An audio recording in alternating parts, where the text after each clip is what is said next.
अस्सलाम वालेकुम dear students. आज हम पढ़ेंगे chemical formula of organic compounds. ये हमारा 10th क्लास का ऑर्गेनिक केमिस्ट्री का लेक्चर नंबर सेकंड है। ठीक है, और इस टॉपिक में जो हम मेन चीज़ें डिस्कस करेंगे वो हैं व्हाट इज़ केमिकल फार्मूला, कि केमिकल फार्मूला होती क्या चीज़ है, इसके बारे में हम डिस्कस करेंगे। उसके बाद types of formula of organic compound, उसके मतलब हम डिस्कस करेंगे, जो कि हमारे पास there are 4 types of formula of organic compounds, जो कि मॉलिक्यूलर फार्मूला है, स्ट्रक्चरल फार्मूला है, condensed formula, dot cross formula. ठीक है, इनके बारे में पढ़ेंगे। ठीक है, और इसमें हमारे पास दो एडिशनल चीज़ें आती हैं, आइसोमर्स और आइसोमरिज्म। इन दो के बारे में भी हम इसमें स्टडी करेंगे। तो फर्स्ट ऑफ ऑल हम स्टडी करते हैं molecular formula. The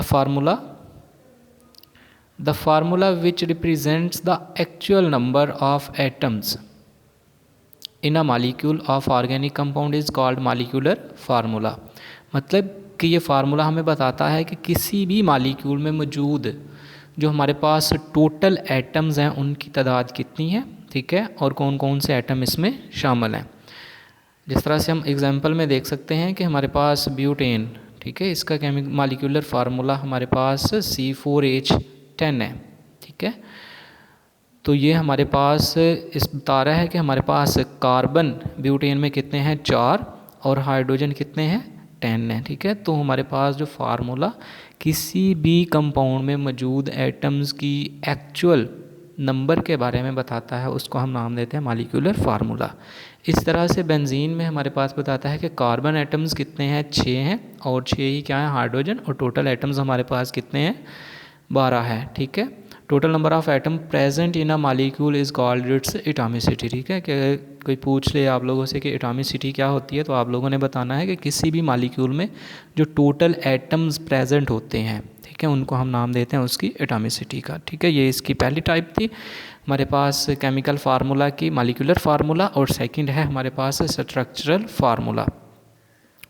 structural formula it represents the exact arrangement of the different atoms of various elements present in a molecule of a substance. कि ये किसी भी हमारे पास सब्सटेंस में, कंपाउंड में, मॉलिक्यूल में जो एटम्स एक दूसरे से अटैच होते हैं उनकी डायरेक्शन के बारे में बताता है कि कौन सा एटम कितने कितने मज़ीद एटम से क्या है, अटैच है।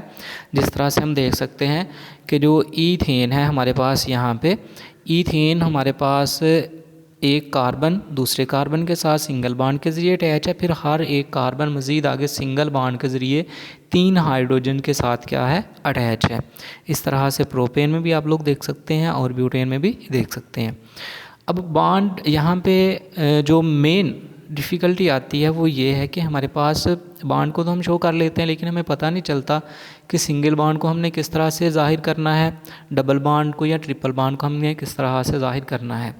तो बेटा अगर कोई दो एटम्स के दरमियान में सिंगल बॉन्ड है तो उसको 1 लाइन से हम शो करेंगे, अगर दो एटम्स के दरमियान में डबल बॉन्ड है तो उसको 2 लाइन से शो करेंगे, और अगर किसी दो एटम्स के दरमियान में ट्रिपल बॉन्ड है तो उसको हम 3 लाइन से क्या करेंगे, शो करेंगे। ठीक है, अब इसमें देखें कि कुछ जो हमारे पास ऑर्गेनिक कंपाउंड हैं उनके बेटा हमारे पास मॉलिक्यूलर फार्मूलाज सेम होते हैं, लेकिन उनके जो स्ट्रक्चरल फार्मूलाज हैं वो डिफरेंट होते हैं। जिस तरह से हमारे पास इधर नॉर्मल ब्यूटेन में और आइसोब्यूटेन में हम देख सकते हैं कि हमारे पास 1 2 3 4 कार्बन है आइसोब्यूटेन में।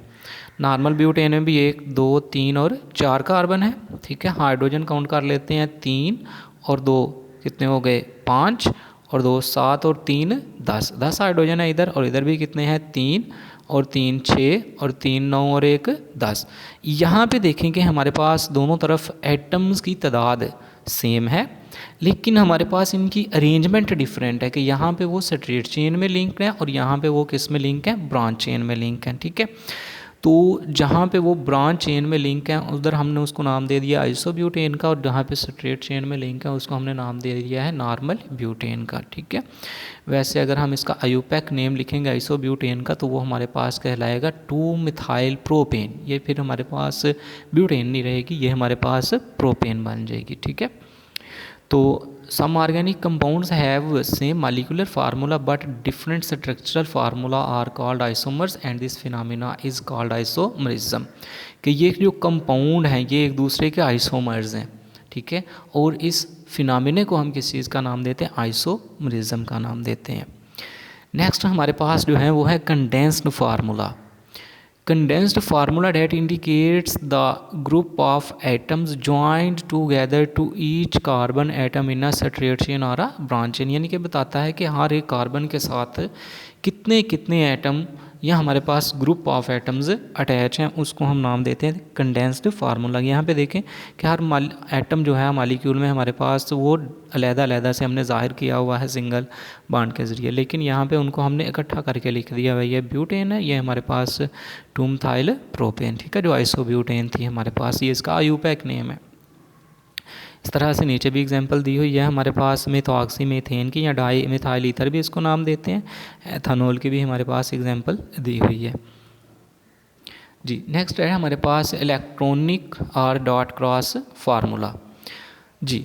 The formula which shows the sharing of electrons between various atoms in one molecule, ठीक है, कि जो हमारे पास एक मॉलिक्यूल में मौजूद जो डिफरेंट एटम्स हैं उनमें हमारे पास उनके इलेक्ट्रॉन्स के बारे में इंफॉर्मेशन देता है कि कौन से इलेक्ट्रॉन किस एटम के हैं, कौन से इलेक्ट्रॉन किस एटम, उनको हम नाम देते हैं इलेक्ट्रॉनिक और dot and cross formula. The formula which shows the sharing of electron, यहाँ पे ये बता रहा है कि एक हमारे पास ये जो क्रॉस वाला है ये हमारे पास है हाइड्रोजन का, और ये डॉट वाला है हाइड्रोजन का और क्रॉस वाला किसका है, कार्बन का, ठीक है। तो यहाँ पे देखिए दोनों एटम में हमारे पास जो इलेक्ट्रॉन्स हैं वो उनको हमने डिफरेंट, ठीक है, साइन से शो किया हुआ है। तो जो इसके मतलब इन्फॉर्मेशन देता है उसको हम नाम देते हैं इलेक्ट्रॉनिक और डॉट क्रॉस फार्मूला, यानी कि जो ईजीली हमें बता देता है कि हमारे पास कौन से इलेक्ट्रॉन हाइड्रोजन के हैं, यहाँ पे कौन से इलेक्ट्रॉन हमारे पास कार्बन के। अगर दोनों को ही डॉट से या दोनों को क्रॉस से शो कर देते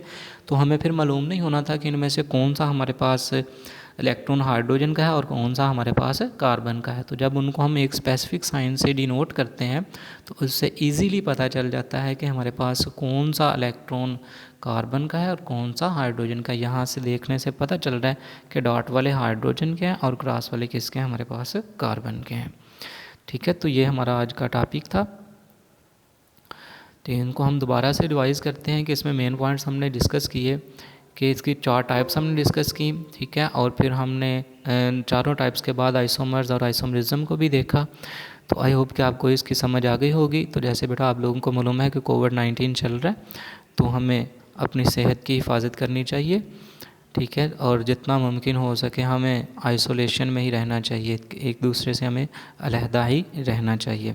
अपना ढेर सारा ख्याल रखिएगा। मिलते हैं फिर कल एक नए लेक्चर के साथ। अल्लाह हाफिज़।